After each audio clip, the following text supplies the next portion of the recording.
ஒரு எக்ஸாம்க்கு ப்ரிப்பேர் ஆகுறது ஒன்றும் அவ்வளோ ஈஸி கிடையாதுங்க. அது ஒரு தவம். நம்ம என்ன முழு செமஸ்டரும் படிக்கிறவங்களா? கிடையாது இல்லை. எக்ஸாம் டைம் டேபிள் ரிலீஸ் ஆகுறப்போ தாங்க அப்படி ஒன்று இருக்கிறது பற்றியே ஞாபகம் வரும் இல்லை. அப்புறம் எக்ஸாம்க்கு 2 நாளைக்கு முன்னாடி நோட்ஸ் தேட ஆரம்பிச்சு அதை சேர்த்து வச்சு முதல் நாள் மட்டும் எப்படி படிக்கலாம்னு பிளான் பண்ணுறவங்க தான் நாம. கரெக்டா? கிளாஸ் ரூமில் ஒழுங்காக நோட்ஸ் எழுதியிருக்கலாமோன்னு தேவையான நோட்ஸ் நமக்கு கிடைக்காதப்போ தாங்க தோணும். நோட் புக்கில் பாதி இருக்கும், பாதி இருக்காது. தூக்கத்தில் அப்போ எழுதின எழுத்தெல்லாம் ஏதாச்சும் பண்ணி கண்டுபிடிச்சிருவோம்ல. ஒரே தியரிக்கு ஒவ்வொருத்தரும் ஒவ்வொரு மாதிரி நோட்ஸ் எழுதியிருப்போம். அப்போ தாங்க ஒரு நல்ல முடிவு எடுப்போம். ஆராய்ச்சியெல்லாம் தேவையில்லை, எல்லா நோட்ஸையும் சேர்த்த மாதிரி ஒரே ஆன்சராக எழுதிட்டா ஓகேன்னு. ஆனால் நல்லவங்களை கடவுள் கைவிட மாட்டாரு பாருங்க. நம்ம கிளாஸ் டாப்பர் வாட்ஸ்அப் குரூப்பில் முழு நோட்ஸே அனுப்பிடுவாங்க.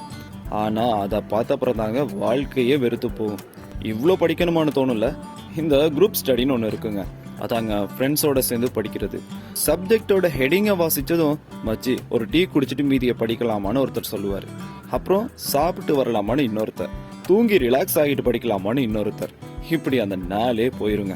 ஒரு சிலர் இருக்காங்க ரொம்ப டேஞ்சர். அவங்க ஆல்ரெடி நல்லா படிச்சிருவாங்க. ஆனா நமக்கு ஏதோ நண்பன் படத்துல தளபதி சொல்ற மாதிரி புதுசா ஏதாவது சொல்லி குழப்பிடுவாங்க. நாளைக்கு எழும்புறோம், காலையில இருந்து படிக்கிறோம், 8 மணி நேரம் 8 சாப்டர் முழுசா அலசி படிக்கிறோம்னு முடிவெடுத்து மறுநாள் காலையில 10 மணிக்கு எழும்புவோம். ஆனா ஸ்டில் அந்த கான்பிடன்ஸ் இருக்கும். சாப்பிட்டு மத்தியானத்துக்கு அப்புறம் படிக்கிறோம், 6 சாப்டர் முடிக்கிறோம்னு இருப்போம். நல்லா சாப்பிட்ட அப்புறம் கண்ணை கட்டிடுவோம். ஈவினிங் படிக்கிறோம்னு சொல்லி காலத்தை ஓட்டிடுவோம்ல. கடைசியா ஜஸ்ட் பாஸுக்கு படிச்சுட்டு எக்ஸ்ட்ராக்கு 4-5 பிட்டு செட் பண்ணி வச்சுட்டு அப்படியே படுத்துருவோம். அவ்வளோதாங்க நம்ம ப்ரிப்பரேஷன்.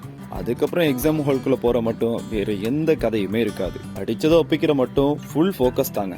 ஏன்னா கதைச்சா மறந்துடும் பாயிண்ட். கையில் எழுதிட்டு போறது, சின்ன சின்ன பேப்பர்ல எழுதிட்டு போறதுன்னு முடிஞ்சவரை மேக்சிமம் ரிஸ்க் எடுத்து உள்ள போயிட்டு எக்ஸாம் கம்ப்ளீட் பண்றது ரொம்ப கஷ்டம் தான் இல்ல.